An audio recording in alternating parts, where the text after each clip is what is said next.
The story begins with a hardcore gamer named Kanishi, who has just finished a game that took him a full 3 years to complete. After clearing it, he leans back in his chair and lets out a sigh, thinking about how boring and disappointing the game actually was. Despite the long time it took, it never truly challenged him. What Kanishi really wants is a game that will push him to his limits, something so difficult that it would take him at least 10 years to beat. He wants a real challenge, not something he can clear with enough patience. With that in mind, Kanishi immediately starts searching for his next game. He scrolls through different titles, reviews, and recommendations, but nothing catches his interest. Suddenly, his computer screen glitches and flickers. Strange text appears on the screen, offering him a game that never ends and is set in a fantasy world filled with magic. Kanishi's eyes widen in excitement. He has never heard of a game that never ends before, and the idea alone gets his heart racing. Without hesitation, he clicks on it. He is then asked to select the difficulty level.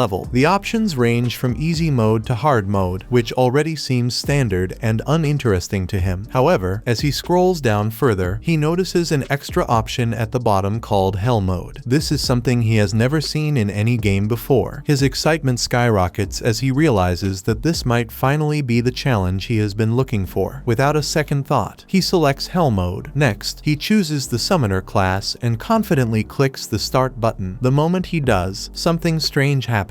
His screen flashes brightly, and before he can react, he gets sucked straight into his computer screen. The next thing he knows, he wakes up in a completely different world as a newborn baby, crying as he is born into a poor serf family. Shortly after his birth, a man picks him up gently and gives him a name. That name is Alan. Surprisingly, Alan does not feel upset about his situation. In his previous life, he was a 35-year-old broke gamer stuck, working a dead-end job with no future. Compared to that, this new life feels like a fresh start. Being reincarnated gives him a second chance to live a better and more meaningful life. At the moment, Alan is only 1 year old, so he cannot speak yet. However, he has no trouble thinking clearly inside his mind. He can organize his thoughts, understand what people say around him, and observe everything carefully. He also realizes that the language spoken in this world is Japanese, meaning it is the common language here. Alan and his family live in a frontier village where pioneers pay taxes to a ruling lord in exchange for the right to cultivate the land. The village is still new and undeveloped, so it does not even have a proper name yet. Alan's father is named Rodden, a hardworking and caring man who does everything he can to support his family. Judging by his looks and behavior, Alan guesses that Rodden is around 20 years old. His mother's name is Derja, and Alan assumes she is likely in her late teens. Watching how close and loving his parents are with each other, Alan figures it is only a matter of time before he ends up with younger siblings as well. Later that night, after Alan is put to bed, he lies there quietly and starts thinking. He suddenly remembers that in this world, he is supposed to be a summoner. Curious, he decides to try opening a status window to check his stats. However, the moment he attempts to do that, something unexpected happens. Instead of a simple window appearing, a large book suddenly materializes and floats above him in the air. Alan shrieks in shock at the sudden sight of it, completely startled by what just appeared. His shout immediately grabs his parents' attention. Realizing this is bad, Alan panics and quickly makes the floating book disappear before they can see it. His parents rush in to check on him, but when they see that nothing strange is happening, they assume he was just making noise in his sleep. Thinking it is nothing serious, they quietly leave the room. Once they are gone, Alan carefully brings the book back out again. He soon learns that the floating book is actually a grimoire that contains all the details about his stats and abilities. As he reads through it, he confirms that he really is a summoner, just like the class he chose in the game. The book explains that he can summon creatures, but because of his young age, he is currently limited to summoning only insects and beasts. Even so, Alan feels extremely excited. He wants to summon something right away, so he tries summoning an insect. However, no matter how many times he tries, nothing happens at all. After several failed attempts, Alan forces himself to calm down and think carefully. He remembers another skill listed in the grimoire and decides to try using his create skill first. When he activates it, something finally happens. A crafting card for an insect appears right in front of him. Seeing this, Alan realizes that he needs to create the creature first before he can summon it. Now that he has the crafting card, he prepares to summon the insect properly. quickly, just as he is about to do it. His mother comes in to check on him. Alan reacts instantly, lying back down and pretending to be asleep. Even after his mother leaves the room, he notices that he is suddenly very tired. His eyelids feel heavy, and he realizes that forcing himself to stay awake is pointless. Deciding it is better to rest, he chooses to go to sleep and try summoning again the next morning. The following morning, when his parents are not watching him, Alan carefully brings out his grimoire again. This time, he successfully completes the summoning. In an instant, a giant grasshopper appears and jumps straight onto his face. Alan panics, but quickly recovers and tries giving it orders, telling it to obey him. Unfortunately, the grasshopper shows no interest in listening and simply hops away on its own. Confused, Alan checks the grimoire again, hoping it might explain what is going on. He finds the grasshopper's stats written inside the book. The grimoire also informs him that he needs to give his summoned creature a name. After thinking for a moment, Alan decides that Denka sounds like a decent name for a grasshopper. He then looks at his own stats and realizes that summoning Denka has actually increased his abilities. However, before he can celebrate, his mother suddenly walks into the room. She immediately notices Denka, since she is extremely afraid of insects. She reacts without thinking and instantly squashes the grasshopper. Just like that, Denka is gone. After a few more days of playing around with his skills and testing different things, Alan finally manages to summon another creature. This time, it is a small mouse, which he decides to name Mousy. Unfortunately, Mousy turns out to be just as unintelligent as Denka was. He does not really listen to orders and mostly does whatever he wants. However, unlike Denka, Mousy has a useful ability called Scurry, which allows him to move around the room at an extremely fast speed. While Mousy is still not very obedient, he will at least use Scurry whenever Alan tells him to, which makes Alan feel slightly better about the summon. Alan spends the rest of the day carefully studying his grimoire. He reads through every page again and again, trying to understand how summoning really works and what he needs to do to summon stronger monsters that can properly follow commands. He thinks about different methods, possible conditions, and skill combinations, but no matter how much he studies, he cannot find a clear answer. In the end, all his effort leads to nothing, and he is left feeling a little frustrated. That afternoon, Alan's father, Rodden, finally returns home. His clothes are stained with blood, and it is clear that he has just come back from a dangerous hunt. Rodden proudly tells Alan that he managed to take down a massive boar. He goes on to describe just how large and terrifying it was, and then asks Alan if he wants to go see it. Hearing this, Alan becomes incredibly excited. This would be the first real monster he has ever seen in this world. Seeing how thrilled his son is, Rodden decides to take him along. This is Alan's first time leaving the house, so he feels thrilled. At that moment, his father points toward a flock of birds known as albahiron. During this season, they fly north together, signaling the arrival of fall. Rodden then explains to Alan that he named him after the albahiron. After about a 10-minute walk, they arrive at the spot where the boar is being cut up. Several people are already there, working together to process the monster. At first, Alan is filled with excitement as he stares at it up close. However, after examining it more carefully, that excitement slowly turns into fear. Seeing such a large and powerful monster in person makes him realize just how terrifying it truly is. Alan understands that if he ever had to fight something like this right now, he would stand no chance at all. After a short while, one of their neighbors, a man named Gerda, walks over to Rodden and congratulates him on defeating the boar. Soon after, the other villagers nearby begin cheering as well. They all know that taking down a boar like that is no easy task and that it is a great achievement. Rodden then formally introduces Alan to Gerda. Gerda is left completely speechless when he sees how polite and well-mannered Alan is, especially considering that he is only 1-year-old. Putting that aside, Alan asks Gerda how strong a boar actually is. Gerda explains that boars are naturally C-rank monsters, and that it usually takes around 20 people working together to bring just one of them down. Hearing this, Alan quietly takes note of the information. He realizes that this gives him a clear benchmark for what kind of strength exists in this world, and what he might have to face in the future. About 10 months later, Alan receives some exciting news. He discovers that he has finally reached level 2 as a summoner. This level up allows him to create G-rank creature cards, which is a big step forward for him. On top of that, he gains a brand new skill that lets him fuse his summoned creatures together. The best part of all is that his inventory space doubles. This means he can now hold twice as many buffs as before, greatly increasing his potential strength. That night, after finishing During dinner, Alan feels more excited than ever. With his new level, new skill, and expanded inventory, he eagerly prepares to test out his fusion technique for the very first time. But Alan soon ends up feeling disappointed when he realizes that he still cannot use his fusion technique on his cards, even when his MP is completely full. No matter how hard he tries or how carefully he follows the process, the fusion simply does not activate. This frustrates him, but he understands that he is still too young and not strong enough yet. Time passes, and by the time Alan turns 3 years old, he has made clear and noticeable progress on his path as a summoner. After many attempts and much practice, he finally succeeds in using his fusion technique on several of his cards. Through this process, he manages to craft a bird card, and the bird he summons from it is named Chappie. Chappie has a special ability called voice mimicry, which allows him to perfectly imitate anything Alan says. When Alan hears Chappie copy his voice, he immediately realizes how useful this ability could be. He imagines using it to confuse enemies, lure monsters into traps, or create distractions during battle. As Alan looks at everything he has learned so far, he feels satisfied with how deep and complex this world is. He honestly admits to himself that this world feels like the peak of hardcore gaming, far beyond anything he ever experienced in his previous life. By the time it reaches 3 o'clock in the afternoon, one of Alan's friends, a girl named Krina, comes over for a playdate. As usual, they start playing knights and sword fighting with wooden sticks. At first, Alan underestimates her, thinking that winning will be easy for him. However, to his surprise, Krina is much faster and more agile than he expected. She moves quickly, dodges his attacks, and strikes back before he can react. Alan struggles to keep up with her pace, and before he realizes it, he ends up losing the fight. By the end of the day, Alan is completely worn out and beaten badly by Krina. His body aches and his pride is bruised, but instead of feeling discouraged, he quietly vows to himself that he will become stronger before their next battle. That night, important news is revealed to the family. Derja announces that she is pregnant. Hearing this, Alan tells his father that he wants to help with harvesting the potatoes, since his mother will not be able to help as much anymore. Deep down, Alan knows he will be fine doing physical labor because he now has the stamina of a grown adult. However, his parents do not know that. They gently tell him that a child his age should not have to work and that he should focus on playing and having fun instead. They encourage him to keep spending time with Krina since they have noticed how happy he looks when they play nights together. They also mention that they are really looking forward to Alan's appraisal ceremony. Alan has no idea what that is, so Derja explains that when he turns 5 years old, there will be a divine ceremony to determine what kind of talent he possesses. They truly hope that Alan will receive a good talent, one that could finally free their family from life as serfs. A few months later, during the winter season, Alan accidentally forgets to put Denka away. Because of this, his mother suddenly sees the insect. Terrified, Derja slips and falls to the ground. When Rodden rushes in to check on her, Derja tells him that her water has broken and that the baby is coming. Krina happens to be nearby at the time, since she and Alan were having another playdate. Rodden quickly asks Krina to go get her parents because they have experience helping with childbirth. Not long after, Gerda and his wife, Matilda, arrive to help Derja. Matilda takes charge of the situation and prepares to deliver the baby. She immediately orders all the men out of the house, saying she needs privacy to work properly. The long night passes, and by the next morning, the boys wake up to the sound of a baby crying. They rush over and find that the baby has been safely delivered. Derja asks Rodden to name the child. Without thinking too deeply about it, Rodden decides to name him Mash. Derja instantly loves the name, but after thinking about it for a few seconds, she wonders if the name came from a monster. Rodden admits that it did, but Derja cannot deny that it sounds good. She starts laughing, and everyone else joins in. As they laugh together, Alan quietly watches them. Thinking back on everything, Alan realizes that he never truly understood why he was reincarnated in the first place. Aside from his desperate wish to play a hardcore game with terrible balance, he remembers how miserable and meaningless his old life felt and realizes that he is completely fine leaving it behind. In this new world, he feels free, unrestrained, and full of possibilities. More than anything else, he knows that this new family is the best part of his new life. He is not sure how he will do it yet, but Alan makes a silent promise to himself. No matter what it takes, he will free his family from the harsh life of being serfs. Time passes, and by the time Alan turns 5 years old, Alan's father takes him on a walk through a wide flower field and begins telling him about the appraisal ceremony. According to him, it is a special ceremony that every child in their village must take part in once they turn 5 years old. If a child is discovered to possess a talent, it could allow both the child and their family to rise up and escape their life as serfs. However, Rawdon explains to Alan that it will not be easy at all, because there will be many competitors since their village is very densely populated. Along the way, they run into Krina and her father, and the four of them decide to travel together to a nearby commoner village. Not long after, they arrive at the commoner village, and Alan is shocked that the people living there are even considered commoners, as they are well groomed and wear clothes that are much nicer than his own. Shortly after this moment, the appraisal ceremony is ready to begin, so the priests slowly open the large main door, and first they ask the common people to show respect to Elmia, the god of creation. After that, they continue by saying that heroes in the kingdom do not only come from people with high rank, power, or status, but can also come from ordinary serfs. Alan hears this and immediately knows it is true, because when he was reading the game's epilogue, it clearly said that classes like the hero and sword lord must begin from a low social class. At first, he believed this was only a boring game rule with no real meaning, but he soon realizes that it applies to the entire world. Because of this rule, everyone, no matter their status or background, must take part in the ceremony. After that explanation is finished, the commoners calmly move forward and slowly make their way inside the building. Once inside, Alan notices a statue standing at the center and assumes it must be the god worshipped in this world, Elmia. Not long after, the appraisal ceremony starts, beginning with the village chief and his son, Palomas. Palomas steps forward toward the crystal ball and places his hand on it, causing the screen to light up and announce that he has the talent of becoming a merchant. His father immediately jumps with joy and rushes over to hug him, relieved as he realizes that his son is not useless after all. Alan watches in complete awe when all of a sudden his grimoire appears floating in front of him and starts writing down several numbers on its pages. This makes him realize that attributes are now being shown as clear values instead of hidden numbers. What he likes the most is that he is the only one who can see the grimoire at all, which means he can freely use it however he wants without anyone noticing. The ceremony continues as the children happily celebrate with their parents after receiving their new skills, but sadly, not everyone is lucky enough to gain a talent, leaving some of them feeling disappointed. The next child is Dagora, and he places his hand on the crystal, causing it to light up. The priest informs him that his talent is being an axe user. Dagora immediately jumps with joy and runs over to his father to celebrate. One by one, everyone receives their talent judgment and leaves the area, until only Alan and Krina remain, standing there with their parents. Krina quickly rushes up to the crystal ball, excited and eager to discover what kind of talent she has. The moment she touches it, a bright light bursts out from the crystal, and when the time comes to announce her talent, even the priests are shocked by the result. Most of her stats are nearly maxed out, and she is revealed to have the talent of a sword lord, which is known as one of the rarest and strongest talents. Her father is overjoyed, believing that his only daughter might finally be his way out of the trenches. But Krina herself does not look very happy, because she actually wanted to become a simple swordsman instead. Alan is not surprised at all, since he always believed there was something special about her. He is also excited, hoping his parents will learn that he is a summoner, so he confidently walks up to the crystal to have his own talent revealed. He places his hand on it, and a blinding light bursts out, sending him flying before he crashes to the ground. Rawdon quickly rushes over to one of the priests and asks if his son has awakened a unique talent, but instead, the priest announces that Alan has no talent at all. Rawdon does not look upset in the slightest. Instead, he calmly holds Alan by the shoulders and tells him that it is time for them to go home. The two of them head back home afterward, where Derja and Alan's little brother, Mash, are already waiting to give them a warm and cheerful welcome. Later that night, Rawdon sits down with Alan and tells him not to feel bad about me not having a talent, explaining that nothing like that would ever change how much they love him. Even so, Alan still feels a little disappointed about the fact that he did not receive a talent of his own. Despite that, he remains grateful and happy that he was born into such a caring and loving family. Later that night, Alan lies awake in bed with his grimoire open in front of him. As he looks through it again, he notices that every single one of his attributes is listed as E rank. At the very least, today helped him realize one important thing. He is the only person in this world playing on Hell mode. mode. Alan assumes that the ranking system most likely reflects how much growth a person can expect when they level up. Because of that, he believes the reason all of his abilities are E rank is due to him choosing the Hell mode difficulty, which probably reduces his progress to 100th of what it is normally supposed to be. That can only mean the stats shown in the grimoire are just a small fraction of his true potential. Alan realizes that a difficulty like this is usually where most people would quit, but not him. He is on a mission to prove that he is capable of conquering any hardcore game he chooses to face. The next day, Alan and his family head over to Krina's house to celebrate her Sword Lord talent. Along the way, Alan cannot help but notice that his father seems upset about something, even though he clearly does not want to talk about it. That bad mood follows Rodden all the way to Krina's house. When it is time for everyone to start drinking together, Rodden and Gerda begin bickering over something completely pointless. Alan watches them argue and wonders if his father's attitude could be caused by jealousy over Krina becoming a Sword Lord. However, he quickly dismisses the idea, knowing that his father is not that petty of a person. The argument continues to escalate as Rodden and Gerda shout back and forth at each other. Suddenly, Gerda drops a bombshell, revealing that Rodden once said he wanted to cut all ties with their family. Everyone who hears this is left completely shocked. Rodden admits that it is true, but explains that it is not because he wants to. He says that Krina's talent is 1 in a million and could even put her on the path to becoming a noble. Because of that, he believes they should not risk her future by continuing to associate with serfs like them. Even after that explanation, the two continue arguing for a while longer, until their wives finally step in and slap some sense into them. Matilda and Derja then explain the truth, revealing that all 4 of them are childhood friends who grew up together in the same village. Apparently, Gerda and Rodden have always been thick-headed meatheads who were constantly looking for excuses to fight each other, though becoming fathers managed to calm them down a little. Reminiscing about old memories helps everyone cool off, and they spend the rest of the night enjoying themselves and sharing liquor together. The next day, rumors about Krina's talent spread quickly, and before long, the Order of Knights begins planning a special visit to see her in person. Shortly after that, the knights arrive at the village on horseback. As soon as they do, Krina and her father rush over to the knight commander to properly introduce her. While they speak, Alan watches from a distance and begins to wonder if this means Krina will have to leave the village and become a full-fledged knight someday. He understands that this is the path she is meant to take, but even so, he admits to himself that he is going to miss her when that day comes. After the commander speaks with Gerda for a while, he suddenly reaches a harsh conclusion. He claims that they may have been lying about Krina possessing the Sword Lord talent. Because of that, he declares that she must prove it in a duel against the vice captain. If she fails, she will be executed on the spot, since lying about one's talent is punishable by death. Gerda immediately refuses, unable to accept why someone as old and experienced as the vice captain would be forced to spar with a 5-year-old child. Alan feels the same way, but he knows there is nothing he can do to stop it. Krina looks over at the sword she will be using for the duel and notices how shiny and beautiful it is. Excited by that alone, she immediately agrees to the duel and tells her father not to worry. Hearing this, Gerda does not even know what to say anymore and is left completely stunned. With that, the duel between Krina and the vice captain, Leibrand, begins. For the first few moments, the two appear evenly matched. However, Leibrand soon uses his overwhelming strength to overpower Krina and slam her into a wall. Gerda sees this and desperately tries to intervene, but the knights restrain him and hold him back. At that moment, the knight commander already believes the fight is over. To his surprise, Krina suddenly stands back up, surrounded by a faint blue aura. She charges straight at Leibrand and unleashes a barrage of sword slashes that are 10 times faster and stronger than her earlier attacks. Leibrand struggles to keep up, and before long, his sword is sliced clean in half. Seeing this, the commander immediately calls an end to the duel. The vice captain is left in complete disbelief, unable to comprehend how his 24-year-old self was just defeated by a 5-year-old girl. The crowd erupts into cheers for Krina, now fully convinced that she truly is the Sword Lord. Gerda feels overwhelming pride as he watches his daughter overcome impossible odds. Shortly after, the commander approaches Gerda and declares that there is no longer any doubt about Krina's talent. He says he would like the opportunity to discuss her future with him. Although Gerda is still angry about being forced to put Krina through such a dangerous trial, he agrees to talk. They head to the village chief's residence. residence, where the discussion begins over dinner. The Knight Commander introduces himself as Xenof and explains that he was sent by the Lord of the Land to confirm whether a Sword Lord truly existed. After witnessing the duel firsthand, he confidently confirms it. Xenof then announces another decision made by the Lord of the Land. Although the village was originally meant to be named after the village chief, the discovery of a Sword Lord has changed everything. To honor her, the village will now be named Krina Village. After that, Xenof apologizes to Gerda for subjecting his daughter to such a brutal test. Gerda is not the type to hold grudges, so he accepts the apology and lets it go. Xenof then tells Gerda to continue raising Krina the same way he always has. Once she reaches the age of 12, she will be sent to the Royal Academy to study and fully master her talent. Hearing about this, Alan becomes excited at the thought of an academy filled with people who possess talents like hers. However, as the conversation continues, Alan starts to wonder why Dagora, one of the children who received the axe talent, is present as well. Xenof acknowledges Dagora and tells him to work as hard as possible to train and earn admission into the academy someday. With that settled, Xenof turns his attention to Alan and notices something unusual. He finds it strange that Alan has both dark hair and dark eyes, which is rare. When Xenof learns that Alan is the son of Rodden the boar hunter, he immediately stands up and pays his respects. Xenof explains that Rodden is known as a legendary figure in the village, a man responsible for handling most of the dangerous tasks during hunts. He is considered a true hero by the people. As Alan listens to all of this, he feels proud to hear his father being praised so highly. In his heart, Alan realizes that his dad really is a hero after all. Later that evening, Gerda and Rodden bid each other farewell. Rodden believes that Krina may become a hero someday, but he is even more impressed that she was acknowledged by the Lord. He then tells Alan to continue working hard, saying he is destined for great things since he is his son after all. Just then, Alan pulls out a few fruits he stole from the meeting, and Rodden does the same, causing them both to laugh together. Sometime later, Alan gets really hyped up because he has finally leveled up his summoner skill. His grimoire now says he has an enhanced skill, so he wonders if that means he will be able to summon stronger things. He gets even more excited as he thinks about how he will eventually be able to summon something cool like a dragon. It took him 2 years to reach this milestone, so when he thinks about it, he realizes that it was actually worth all the effort and waiting. Later that night, Derja and Rodden announce that they are going to have yet another child, and their guess is that it is going to be a girl. Because of that, they all start thinking up possible names for the baby. Alan's grimoire suddenly appears, and after he looks inside it, he sees the name of the god of creation written there. Without thinking too much, he suggests that they call the baby Elmia. His parents quickly tell him to shut up and warn him that they do not speak the name of their god in vain. Alan realizes that he messed up, so he quickly tries to change the topic to avoid more trouble. To do that, Alan points out that his dad's scar is already healing up. Rodden explains that he got the scar when he passed one of the trials of the gods during a boar hunt. Alan has no idea what a trial of the gods is, so Rodden takes the time to explain it to him. He says that it is a special moment that sometimes happens while they are hunting. During that moment, they feel a sudden burst of energy that removes all their wounds and exhaustion, making them feel refreshed and strong again. When Alan hears this, he realizes that this is just how people in this world describe leveling up. It suddenly makes a lot more sense to him. Even though his summoning skill has gone up, he understands that he is still going to remain at level 1 unless he manages to defeat some real monsters. Just improving a skill is not enough. He knows that if he truly wants to grow stronger, he needs real combat experience. Because of this, Alan decides that he needs to take hunting more seriously. He asks his dad if he can come along on a hunt so that he can gain experience and maybe even level up for real. However, his dad immediately turns him down. Rodden reminds him that hunting is not some kind of game or training exercise. He tells Alan that it has real dangers and serious consequences, and that mistakes during a hunt can cost people their lives. Hearing this, Alan understands that getting stronger will not be easy, but that doesn't mean he'll be willing to give up just like that. Later that night, right before Alan goes to bed, he pulls out his grimoire and sees that he has just received a message from Elmia. The message explains that during the appraisal ceremony, his stats were shown as E rank because he is on hell mode. However, the message also shows his true raw stats. Alan is relieved and happy to see that his real stats are actually on the same level as Krina's. This makes him feel much more confident about his future. Feeling curious and ready to experiment, Alan decides to try using his enhanced skill on Denka. Just as he expected, the skill amplifies all of the stats Denka already had. When Alan materializes Denka, even though Denka has not grown much bigger, Alan can tell just by looking at him that he has clearly been enhanced and has become stronger. Just then, Derja walks into the room and spots the bug. She gets scared when she sees it and quickly squashes it with her foot. Even so, he does not give up. Alan spends the rest of the night summoning and testing his skills. By morning, he comes to an important realization. The enhancements he puts on a card do not go away. This means that as long as he has enough MP to spare, he should enhance all the cards in his inventory to make them stronger over time. Shortly after that, Rodden heads out to go hunting. Everyone tells him goodbye and wishes him luck before he leaves. Later, while Alan is doing some chores around the house, he realizes that he has not been able to pull off any new fusions, even after trying several different combinations. He starts to feel a little frustrated. The only last possible combination he has not tried yet is a bird and an insect. When he finally tries to fuse them, he smiles when he sees the result at first. However, that smile quickly fades when he realizes that the new card that was created is just an apple. At first, he feels disappointed, thinking that the fusion failed in a strange way, but then he decides to carefully check the buffs on the card. As he reads through them, his smile returns. He realizes that he has finally gotten a creature that has an MP buff. This is a huge breakthrough for him because it means he will be able to do far more actions and summons over the course of a single day. Before this, he believed it would take him several decades to level up. Now, with this creature's MP buff, he realizes that leveling up could be cut down to just a couple of years instead. Alan materializes the card, and the strange apple creature is formed in front of him. Looking at it, Alan decides that it needs a proper name. After thinking for a moment, he smiles and decides to name the creature Apo. After a little while, Apo shows Alan his special skill. Apo sinks into the ground and then grows into a tall stem that releases the sweet scent of an essential oil. Alan is busy breathing in the smell when he suddenly sees his mom coming toward him. He quickly tries to get rid of the stem, but it does not disappear. His mom walks over and notices the stem, but she does not think much of it because it gives off such a pleasant and relaxing smell. Later in the day, Krina comes over for training. During their sparring, Krina completely wipes the floor with Alan and easily defeats him again and again. However, after their training is over, Krina admits that Alan has gotten a bit tougher than before. Alan is shocked to hear this and immediately checks his grimoire. When he looks at it, he sees that both his endurance and attack skills have been buffed. He starts to wonder if Apo's sweet-smelling aroma might have given him these boosts. However, he has no real way to prove it or test it properly, so for now, he decides to let the thought go. As time goes on, Alan realizes that they now have a lot of hay thanks to Apo. After running a couple of simple tests, Alan finally understands how Apo's skill, Aroma, really works. He learns that Aroma can shorten MP recovery time from 6 hours down to 5 hours. This allows him to do more activities and more summoning in a single day, which is a big advantage for his growth. Even so, Alan cannot help but feel uneasy because it always feels like he never has enough time to do everything he wants and needs to do. Later that night, Alan and his mom start to get worried because Rodden has not come home yet and it is much later than he is supposed to be. The worry slowly turns into fear as more time passes. Then, they suddenly hear loud noises coming from outside. When they rush out to see what is happening, they see several adventurers carrying Rodden on a stretcher. He is clearly badly injured and barely conscious. When they finally bring Rodden inside, Gerda explains what happened. He tells them that Rodden took a boar fang to the gut, which is what left him in such a terrible condition. They managed to keep Rodden alive for now thanks to a special healing herb. Gerda admits that if not for that herb, Rodden would already be dead, even with the herb. However, it is still not enough to fully heal him, and he is left with a large and dangerous wound. Alan asks Gerda how something like this could have happened. Gerda explains that this was not just the fault of a single commoner. Normally, commoners do not even take part in boar hunts because they are far too dangerous. But this year was different. Many commoners volunteered to join the hunt because they had heard stories about Rodden being a great hunting hero. They believed that as long as Rodden was there, they would be safe. Gerda admits that neither he nor Rodden felt comfortable allowing commoners to come along on such a dangerous hunt. However, since they could not refuse the orders of the chieftain, they had no choice but to let the commoners join, even though it put everyone at greater risk. The commoners students were taught the proper formations and tactics for what to do if anything went wrong. However, as soon as things actually did go wrong, fear took over them, and they started to panic and break formation. Instead of following the plan, they began to run around in confusion. One of the commoners was just about to get stabbed, but that was when Rodden stepped in